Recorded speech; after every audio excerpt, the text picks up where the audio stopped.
Hello दोस्तों, स्वागत है आपका हमारे चैनल में। आपके लिए हम क्लास 10th का हिंदी के मोस्ट इम्पॉर्टेंट क्वेश्चन लेकर आए हैं, जिसमें से आपको 95% क्वेश्चन आपको पेपर में देखने को मिलेंगे। तो चलिए वीडियो में अंत तक बने रहिएगा और वीडियो को मिस मत कीजिएगा। और आपको जवाब इन क्वेश्चन का पता हो तो कमेंट में आप हमसे पहले दे सकते हैं। चलिए स्टार्ट करते हैं। पहला क्वेश्चन हमारा, मेरी तिब्बत यात्रा कृति है किसकी है? ऑप्शन ए राहुल संकृत्यायन की, ऑप्शन बी जयशंकर प्रसाद की, ऑप्शन सी जैनेन्द्र की, ऑप्शन डी अज्ञे की। तो आपको आंसर पता दीजिए। इसका सही आंसर है ऑप्शन ए राहुल संकृत्यायन की। चलिए इसी के साथ नेक्स्ट क्वेश्चन देखते हैं। नेक्स्ट क्वेश्चन है हमारा, अर्धनारीश्वर के रचयिता हैं तो कौन है? Option A Sumitranand Pant, option B Tulsidas, option C Ramdhari Singh Dinkar, option D Surdas. इसका हमारा सही जवाब है रामधारी सिंह दिनकर, ऑप्शन सी। आपको पता हो तो कमेंट में जवाब देते रहिएगा। वीडियो अच्छी लगे तो चैनल को लाइक शेयर सब्सक्राइब करें। नेक्स्ट क्वेश्चन हम देखते हैं, हमारा है थर्ड, आधुनिक युग की मीरा है कौन है? Mahadevi Verma, option B Jaishankar Prasad, option C Sumitranand Pant, option D इनमें से कोई नहीं। आपको पता हो तो कमेंट में जवाब दें। हम इसका जवाब देते हैं। इसका सही जवाब है ऑप्शन ए महादेवी वर्मा। नेक्स्ट देखते हैं, हमारा है आंसू के रचनाकार हैं। आंसू के रचनाकार कौन है? आपको पता हो तो जरूर बताइएगा। Option A Maithili Sharan Gupt, option B Mahadevi Verma, option C Jaishankar Prasad, option D Gulab Rai. इसका सही आंसर है जयशंकर प्रसाद। नेक्स्ट हम देखते हैं, ठलुआ क्लब निबंध के रचनाकार हैं कौन है? Option A Sardar Purna Singh, option B Acharya Ramchandra, option C Gulab Rai, option D इनमें से कोई नहीं। इसका आपको जवाब पता हो तो कमेंट में जरूर दीजिएगा। इसका सही जवाब है गुलाब राय। नेक्स्ट देखते हैं, बर्फ की गुड़िया का रचनाकार है कौन है? Option A Padma Lal Punnalal Bakshi, option B Jaishankar Jaiprakash Bharati, option C Ramdhari Singh Dinkar, option D Munshi Premchand.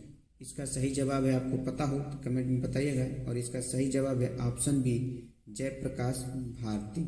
चलिए नेक्स्ट देखते हैं, इसको हटाते हैं। नेक्स्ट है हमारा, गेहूं और गुलाब किसकी रचना है? तो गेहूं और गुलाब है रामविलास शर्मा की, ऑप्शन ए। नेक्स्ट है दूसरा प्रेमचंद की, नेक्स्ट राम वृक्ष बैनीपुरी की, चौथा महादेवी वर्मा की। आपको पता हो तो कमेंट में जवाब दीजिएगा। इसका सही ऑप्शन है थर्ड, ऑप्शन 3 राम वृक्ष बैनीपुरी की। नेक्स्ट देखते हैं, गोदान किस युग का उपन्यास है? पहला द्विवेदी युग का, दूसरा शुक्लोत्तर युग का, तीसरा शुक्ल युग का, चौथा आधुनिक युग का। आपको पता हो तो कमेंट में बताइएगा। इसका सही आंसर है शुक्ल युग का। नेक्स्ट देखते हैं, गुलाब राय द्वारा रचित आत्मकथा कौन सी है? पहला मेरी जीवन प्रवाह, दूसरा नई पौध, तीसरा मेरी असफलताएं, चौथा मन की बातें। आपको पता हो तो कमेंट में जवाब जरूर दें। इसका सही जवाब है मेरी असफलताएं, ऑप्शन 3। नेक्स्ट है, रस मीमांसा के लेखक हैं कौन है? बहुत इंपॉर्टेंट क्वेश्चन है, वेरी वेरी इंपॉर्टेंट क्वेश्चन है। ये पेपर में बहुत बार पूछा जा चुका है। सारे इंपॉर्टेंट क्वेश्चन है वैसे, लेकिन ये बहुत ज़्यादा बार पूछा जाए। पहला गुलाब राय, दूसरा भगवत शरण उपाध्याय, तीसरा आचार्य रामचंद्र शुक्ल, चौथा जयप्रकाश भारती। इसका जवाब पता हो तो कमेंट बताइएगा। इसका सही जवाब है आचार्य रामचंद्र शुक्ल। नेक्स्ट देखते हैं, नई कविता की प्रमुख विशेषता कौन सी है? ऑप्शन 1 अति यथार्थ दृष्टिकोण, दूसरा छंद योजना में नवीनता, तीसरा बौद्धिकता की प्रधानता, चौथा है सामाजिक असमानता। इसका सही जवाब है बौद्धिकता की प्रधानता, ऑप्शन तीसरा। आपको पता हो तो कमेंट में जवाब देते रहिएगा और लास्ट में काउंट करके हमें बताइएगा कि आपने कितना सही किया। नेक्स्ट देखते हैं 12 नंबर क्वेश्चन, क्या लिखूं किस विधा की रचना है?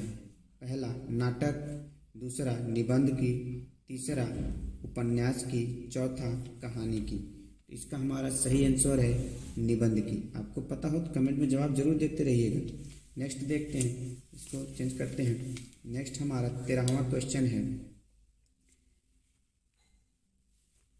आकाश द्वीप और ममता कृति है किसकी है? पहला प्रेमचंद की, दूसरा दिनकर की, तीसरा ऑप्शन जयशंकर प्रसाद की, चौथा हजारी प्रसाद द्विवेदी की। इसका हमारा सही जवाब है ऑप्शन 3 जयशंकर प्रसाद की। आपको पता हो अगर जवाब क्वेश्चनों का तो कमेंट में देते रहिएगा, लास्ट में काउंट करके बताइएगा कितना सही किया आपने। नेक्स्ट देखते हैं 14 नंबर क्वेश्चन, चिंतामणि निबंध संग्रह है किसका है? यशपाल का, दूसरा जैनेन्द्र का, तीसरा रामचंद्र शुक्ला का, चौथा महावीर प्रसाद द्विवेदी का। इसका जवाब सही है रामचंद्र शुक्ल का, ऑप्शन 3। नेक्स्ट देखते हैं, कलम का सिपाही की रचना किसने की? पहला ऑप्शन अमृत राय, दूसरा वृंदावन लाल वर्मा, तीसरा है ऑप्शन प्रेमचंद्र, चौथा है इनमें से कोई नहीं। तो इसका हमारा सही ऑप्शन है अमृत राय, पहला ऑप्शन सही है। नेक्स्ट देखते हैं, क्या लिखूं किस विधा की रचना है? आपको ये पहले भी बताया जा चुका है, पता हो तो जरूर बताइएगा। तो इसका सही ऑप्शन है निबंध का, दूसरा ऑप्शन सही है। नेक्स्ट देखते हैं, उसने कहा था किस विधा की रचना है? उसने कहा था किस विधा की रचना है? आपको पता हो तो कमेंट में जवाब दीजिए। पहला ऑप्शन कहानी, दूसरा उपन्यास, तीसरा आलोचना, चौथा यात्रा वृत्त। तो इसके सही आंसर है हमारा कहानी। कमेंट में जवाब देते रहिएगा आप लोग। नेक्स्ट क्वेश्चन है हमारा 18 नंबर का, निम्न में से आधुनिक काल की विशेषताएं कौन सी है?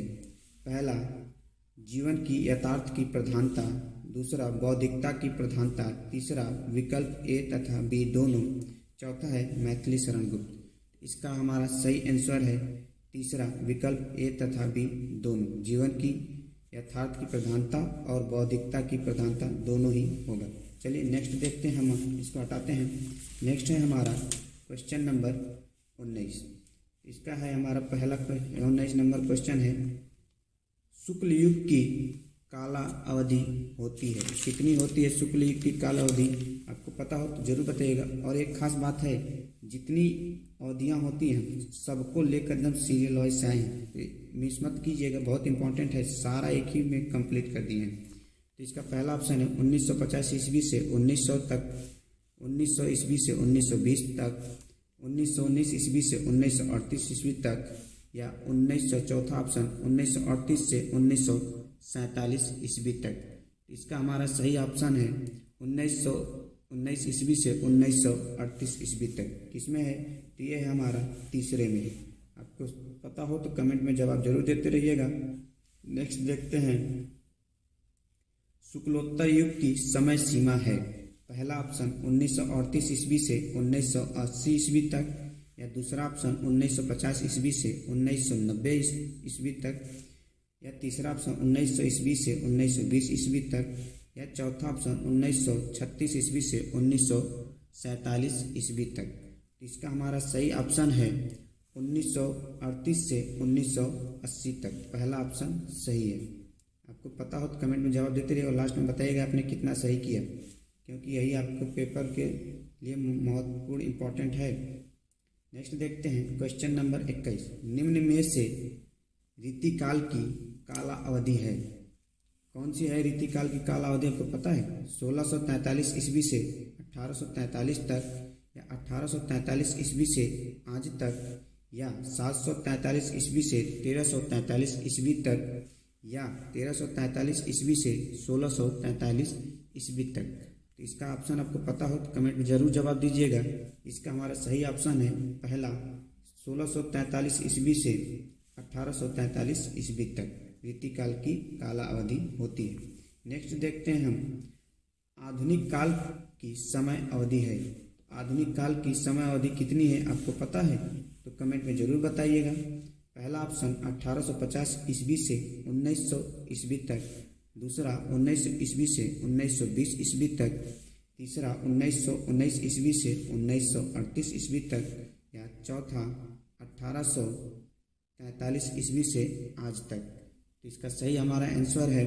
आपको पता हो तो कमेंट में ज़रूर बताएं और अपना मार्क देख लीजिएगा कि आपने लास्ट में कुल कितना सही किया है। तो इसका हमारा सही ऑप्शन है चौथा 1843 ईस्वी से आज तक, क्योंकि सबको पता आधुनिक काल क्या है।